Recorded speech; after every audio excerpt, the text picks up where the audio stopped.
minutes. As this series shifts back, but it restarts quickly. How do you feel right now? And do you feel like it wasn't that much of a tax tonight? Yeah, I feel pretty good. I get to rest. We get to take a flight back, sleep in our own beds, get some recovery, dominoes, coffee, kids, doesn't change, and get ready to compete again. Are you still feeling the fall? Yeah, for sure. But believe it or not, domino, coffees, and kids make it all better. Jimmy, you're always kind of assessing and figuring out things. As you were feeling out tonight without Steph, were there some things that you might figure out that's going to work to your advantage? Be aggressive, maybe even a little bit more aggressive than normal. And I'm playing the same way. My guys is open, I'm passing. I don't care what nobody says. And I'm going to live and die with us as a unit, us as a whole. Aggressive meaning you're looking to score more? No. Aggressive, like get in the paint, make plays for everybody. I feel like whenever I'm doing that, it makes everybody else's job easier. They know when to shoot the ball on catch and shoots. They know when to play out of closeouts. When I'm in attack mode, it automatically places them in attack mode. Jimmy, when you missed the game against Houston, you were a very active participant on the bench and kind of another coach. Did you see that from Steph? What did you see from Steph? Yeah, talking the game, what he sees, what we should be doing on both sides of the ball.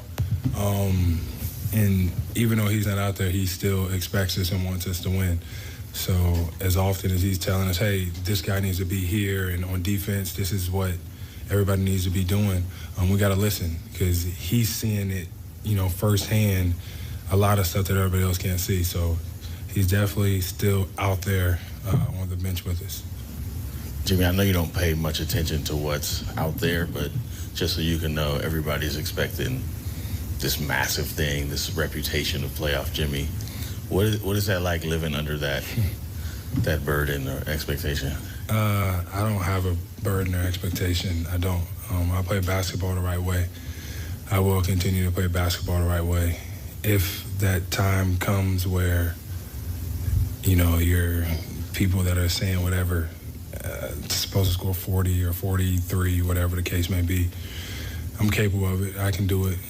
But I love making sure that my guys are comfortable, passing the ball to them, taking the right shots at the right time. But we'll talk about it. If that may be needed, who knows?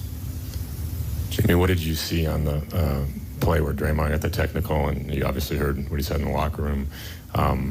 He's at 5 technicals now, 7 is a suspension. Is that something you're concerned about? No, I think he knows. We all know. I thought he got fouled, and maybe he's trying to sell the call. Somebody got hit, but it's crazy. Every time he does something, it's always a review, and it always ends up being something of that nature. But like you said, he got 5. He knows he got 5, so he knows how much we need him now more than ever. So I don't think he gets to 7. He very clearly thinks his reputation, is costing him. For sure. What do you think about that? I mean, I'm in agreement. It ain't like he's doing it on purpose. He's trying to sell a call or something like that, and somebody just get hit. Jimmy, you mentioned you might have to be more assertive. It did seem like some of your best offense tonight was you kind of as the creator, the playmaker. Could you sense that? And maybe that has to be a little bit more of a path forward with you taking more initiative to set up others? Yeah, for sure. Get the ball, attack. But like I said, it's not always about scoring. Whenever I attack and create help and get the ball to the right people, they know what to do with the ball. I think that's most important.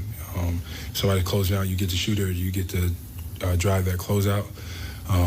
If I'm not getting into the paint, I think it confuses my guys more than anything. The show just like that. With leather wave cap? Well, that's what Juan uses to make everybody seasick. Look at those waves. That's not the regular wave cap over there, Juan. Shout out to my barber, Nick Hunt. There it is. Tell you on the drive ahead. He's still alive? He's still alive. Saturday coverage beginning at 4:30 p.m. here at NBC Sports Bay Area. That's how you get wins? K4. Like Mavericks? K4 Monday. 7 p.m. 10-1. Your final thoughts, man, on Game 2 and looking ahead to Game 3. Look, they went to Minnesota, did what they had to do. They split the series. They still have home court advantage. Doncic, no reason to panic. You don't have Steph, no reason to panic. You're out there, you're finding new bodies, new angles, and I think they'll figure it out. Come on home, fellas. Good job out there in Minnesota. You got one win. You got to come home, regroup, and hope. Bounce. So obviously, you get minutes. You go 8 for 8 to start. Did you feel like you were back into some sort of rhythm? Did you feel like you were really into the playoffs? Yeah, I think once I came out for the first couple minutes and I went back and I feel like, the confidence just came back, especially knowing us the way we started wasn't that great, Pretty much everybody else had to step up and just went out there and just try to compete. And I think everything just fell in line. Can you describe that baseline drive dunk over Gobert? I think, I don't know, a lot of people didn't see it, but Draymond hit me, and I was trying to find Jimmy, and Jimmy was like, go. Because once he saw Gobert, he was just like, go. And I was like, wow, this is the moment. Might as well just make something good happen. And I think, just having Draymond and Jimmy telling me to go, that's a big trust, and just had to make something happen. How much easier is it for you to get in that type of offensive rhythm with more minutes? I think everything just come back, together. As long as you stay out there and you know who you playing with, just having that rhythm, breaking the sweat, and just staying locked in, the rhythm kind of come back, slowly. What has been your process? And that's J.K. with a podium game and a loss, of course, to the T-Wolves, 117 and that. Rest in peace. Hey, Willie, it's a depressing bullet number, man. Gosh. No, man. Straight up. Dude, it was 40 years ago. You know what? I'm uplifted, man. A lot of rest in pieces for my decades. What did you say? Every day is a game 7? And for different reasons, too. You're in overtime or something, Willie? Is that what you said? I told you. Every day is game 7 when you get over 60, bro. The odds for sitting at my great resort and casino. Hey, Willie, man, put a smile on your face. We the over tonight. Really? Yeah, really. Really? For a bad reason. Well, money's money. Got the calling card. We're Got the calling cards mixed Wow, up. don't trip, man. Snacks on us tonight, baby. Our calling card got denied. Sit this one out, Fezzi. You were feeling too good. Warriors did not cover the 11 points. Oh, man, let's go to the great KB, Karen Burke, and the pride of Yale, Zena Cada. Should we start calling it Girls Talk Live? I heard Zena, overheard her. Does Talk Live, Girls Talk Live? That was Zena.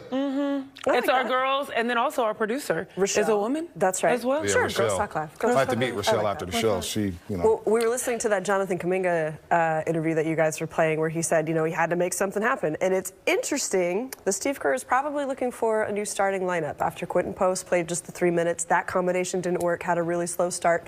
Would you take a look at Jonathan Kuminga? Absolutely. I mean, the athleticism that he's bringing out on the court is exactly what the Warriors need right now, especially with the absence of Steph Curry's gravity. They need someone that's going to be dynamic, that's going to be able to create their own shot, especially because we're not seeing a ton, or at least the amount of volume you want out of a Jimmy Butler. So why not put a Jonathan Kuminga